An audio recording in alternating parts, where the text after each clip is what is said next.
and welcome back to Inside Boxing's Throwdown. I'm Aurelio Martinez, Steven Johnson, and we're going to have to show some outtakes, man, of what we talk about off the air. It kind of tells you. But anyway, in this fight we're going to talk about the fight coming up next week. There's one that's, there's always fights, but there's one of topic that we want to talk about, and that's in this heavyweight division. And the reason we want to talk about it is because we're talking about White. Dillian Whyte. Dillian Whyte, who was fighting Browne, right? Lucas Browne. Lucas Browne, and you know, White's name always came out in the topics of this heavyweight boxers we have now that are up on top. You know, you talk about him in who talked about Joshua talks about him, beat him once, and now it's talking he was in the mix. Wilder here from the United States. Wilder don't want none of Dillian Whyte. That's but it's always been a right. topic, and of course Joseph Parker. Right. So now we got him fighting. So he's going to have to kind of pull himself back into the conversation because he's kind of faded out of the conversation, and you got them three that have been talking. With the most of the talk coming with Wilder and Joshua, which have become the big interest in boxing. But anyway, he's fighting Browne, Lucas Browne. Your take on that fight? I mean, does he have to perform well to get back into this mix and get back into contention to fight with one of these big boys? No, I don't think he really has to. When you say perform well, I think we usually talk about just dominate a guy. Yeah. No, I think all he's got to do is beat him. All he's got to do is beat him because he's right there in the mix. You know, it'd be nice, you know, if he put on just a spectacular performance, but I don't know if he'll do that against Lucas Browne. I expect him to, like I said, I expect him to beat Lucas Browne, but I think it'll be a good, entertaining fight. It's over there at the O2 Arena, so the fans will be crazy wild, you know. Is it going to be telecast in the United States? No, it's on Sky Sports. Sky Sports, okay. So I don't know if they might do something to stream or something. Yeah. Right now, it's just Sky Sports. Okay. And one thing I have to say, if you know, I don't know last time you saw a Sky Sports broadcast, but their commentating is pretty much on point. There's not a lot of cheer. Well, of course, it's cheerleading for the English guys, but not in some of the ways we have it here. You know, Yeah. And that's probably because I'm not that familiar with their commentators. So when you listen to them, you're kind of like, hey, that wasn't bad. Whereas we know these guys here, when they start with their nonsense, we kind of laugh. Well, so it's it'll be interesting. Like I said, a good fight. I expect Dillian Whyte to win. I wouldn't be shocked if Lucas Browne won because that's just the way it is. They're at that second tier. You have to remember that. I think Joshua already beat Dillian Whyte. Exactly. So he's trying to line himself up for that rematch. All these guys are trying to, you know, line themselves up. So he just needs to win. I'm thinking he needs to win, and then to be honest with you, he's probably has to try to get in there and fight the loser of Parker and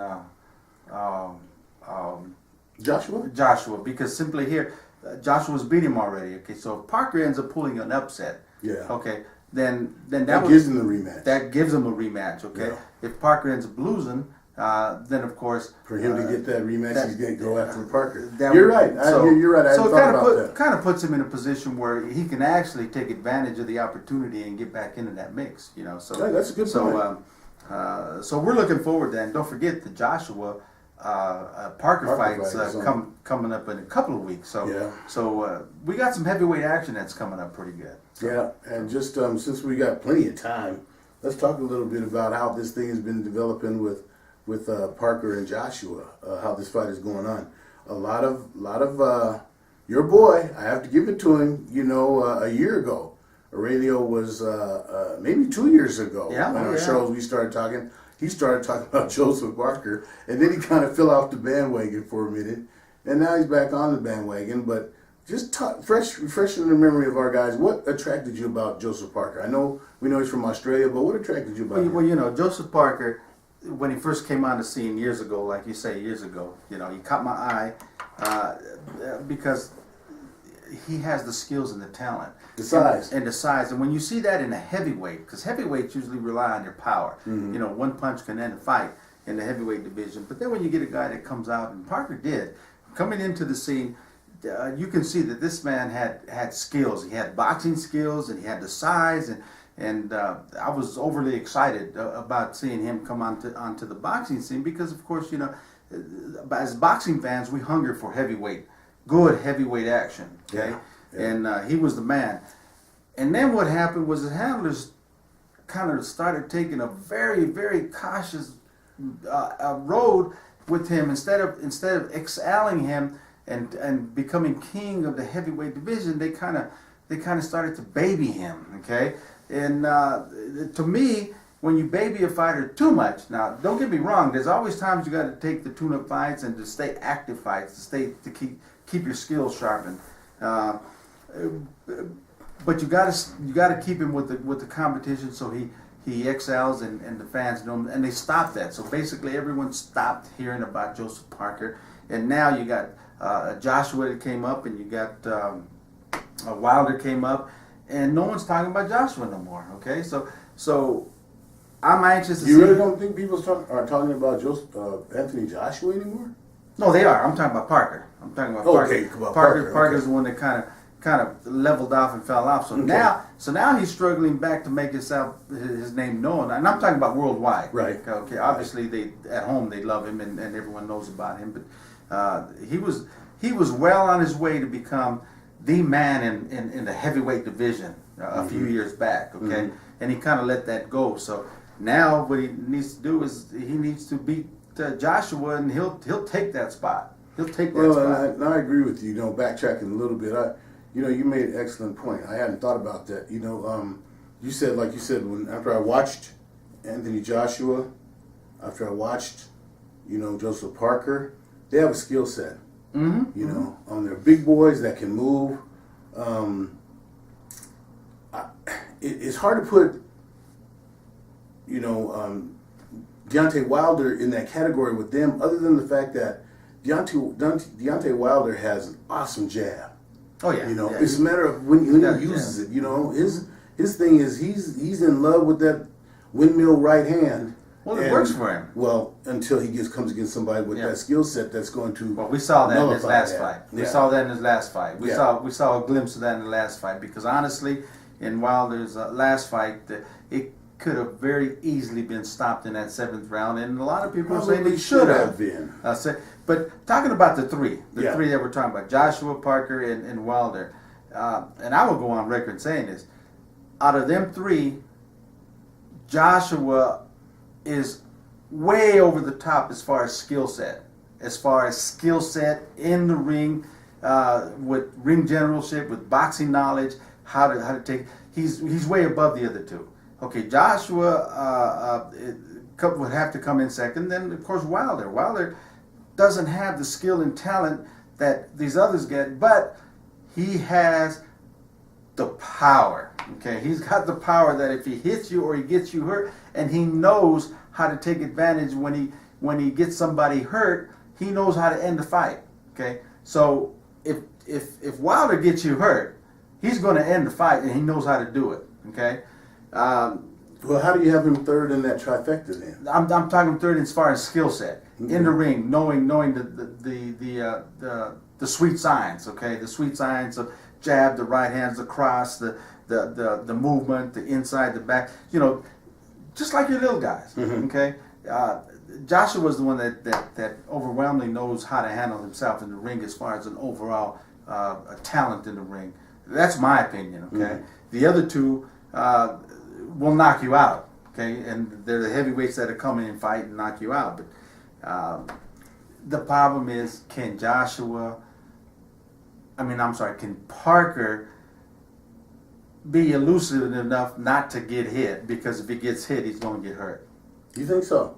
Oh yeah, without a doubt. Against Joshua. Yeah. Well, and see, I'm going to take a little bit of a different take here. I told you that last fight that they had, even though, Deontay Wilder took on a 38-year-old Ortiz, I think that was the difference. That 10-year age difference. I think that was the difference because we saw at the end of the 7th round, Ortiz had him out on his feet. Yep. And if you reversed roles there, if that would have been Ortiz on the ropes like that ref would have stopped that fight. Oh, sure, I firmly believe that. Sure he would have. So, but like you said, Deontay Wilder has that it factor where he knows how to stop, he knows how to Finish it out. Finish a fight. Yeah. These other guys, I don't know about finishing it so much. That's why when you say that trifecta, that you're gonna laugh at me.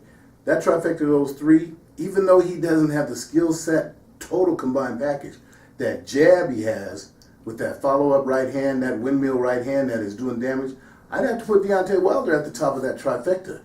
You know, I'm already said, I'm on record. Yeah. The only thing I don't care for Deontay Wilder is that all this talk. When it first started off, he said, I'll go to England and fight.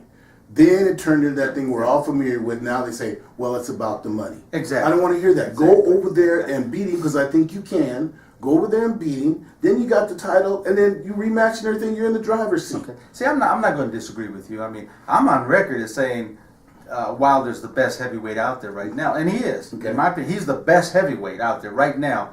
Okay, but when I break it down into actually skill set.